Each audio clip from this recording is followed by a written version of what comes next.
Jadi kalau Republikan nggak cukup tuh individu-individu itu hanya formalitas menjadi warga negara, bayar pajak, kemudian ikut pemilu gitu ya. Nggak cukup hanya itu, tapi dia juga ikut berpartisipasi di dalam berbagai misalnya penentuan regulasi-regulasi yang bersinggungan dengan kepentingan publik itu. Bisa dibilang artinya warga negara di dalam bayangannya tradisi Republikan ini adalah orang-orang yang socially dan politically engaged gitu ya. Betul. Warga negara aktif. Sementara kalau yang liberal kan tidak dituntut. Ya, dia tidak menekankan pada aspek itu, karena dia lebih menekankan pada aspek bagaimana kemudian hak dan kebebasan itu terjamin. Itu ditekan ya. Kalau Republikan menekankan pada bagaimana kemudian individu masyarakat terlibat dalam partisipasi publik gitu.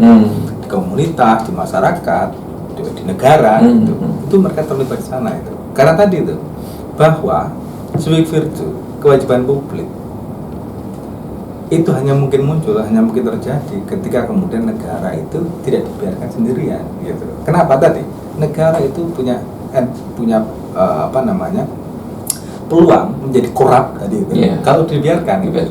Padahal nilai dasar dari tradisi Republikan itu adalah fear of corruption gitu. Maka nggak boleh gitu. Tidak boleh sebuah entitas dibiarkan sendirian tanpa ada check and balance, justru karena tanpa itu mereka menjadi korup. Kalau mereka sekali korup, maka tidak ada lagi rule of law. Tidak ada rule of law, maka kita nggak bisa bicara lagi tentang kebebasan, nggak bicara lagi tentang apapun gitu. Fear of corruption, fear of independence. Kenapa ditekankan sekali ini, Mas? Karena fear of dependence kan seolah-olah ya sudah terus independen artinya kan gitu. Tapi kok ditekankan lagi ya? Gini, penting sekali nih sepertinya. Penting, kenapa? Karena kemudian kita tidak menafikan suatu fakta bahwa dominasi itu kan mungkin muncul. Dominasi dari bisa dari satu kelompok yang lain, mungkin juga negara, mungkin juga interest yang lain. Begitu kemudian ada dominasi, kita nggak bisa bicara lagi independence gitu. Karena ada kelompok-kelompok yang independen juga pada akhirnya. Makanya kemudian hal lain juga yang menjadi nilai penting dari tradisi Republikan itu adalah tidak boleh ada dominasi. Kenapa? Karena tidak ada dominasi, maka kita nggak bisa bicara lagi tentang citizens yang punya capability untuk berpartisipasi. Kenapa? Mereka independen. Gitu loh. Kita nggak bisa gitu. Karena seharusnya yang namanya citizen, warga negara itu setara. Equal. Makanya nggak boleh ada dominasi atas nama apapun. Makanya coba kita bayangkan. Ada satu kelompok minoritas agama, katakanlah Ahmadiyah gitu ya. Mereka dikepung oleh kelompok-kelompok masyarakat yang memang cenderung intoleran terhadap mereka gitu. Bagaimana mereka bisa menjalankan kewajibannya atau tanggung jawabnya sebagai bagian dari masyarakat kalau mereka didominasi oleh kelompok semacam ini gitu. Nggak bisa gitu. Nah, makanya jadi dependence itu akan menghilangkan status dia sebagai warga negara dalam tradisi Republikan. Memang nggak boleh itu ada. Walaupun pada prakteknya ya, kalau kita bicara tentang ada proses dependence pasti ada, namanya anak tumbuh berkembang kepada orang tuanya gitu. Tapi makanya tetap mereka harus independen, nggak boleh kemudian tetap jadi independen. Apa seperti termasuk affirmative action terhadap perempuan misalnya yang 30% itu termasuk itu nggak, Mas? Dari agak-agak dependen jadi lebih independen?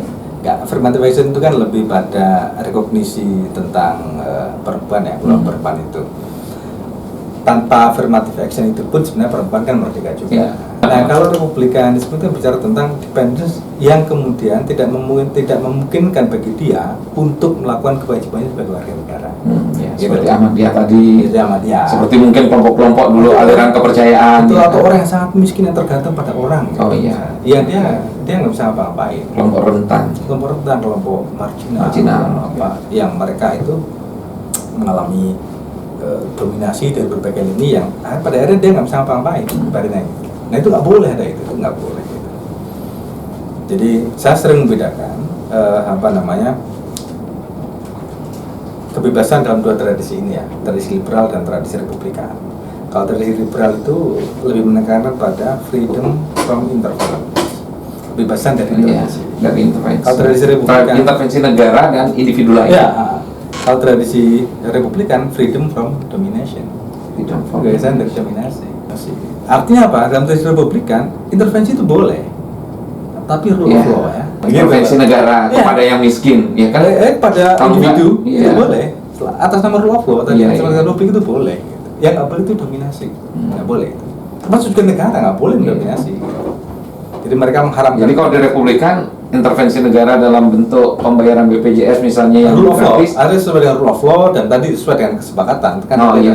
proses partisipasi dan sebagainya ya. Hmm. Selama untuk kepentingan publik itu yang memang ini harus didefinisikan Tidak oleh masyarakat dan disamakan. negara, maka kemudian boleh. Iya. Gitu loh. kalau di liberal itu dianggap freedom for interference. Pak. Iya. Selama kemudian mereka menganggap intervensi, maka itu haram.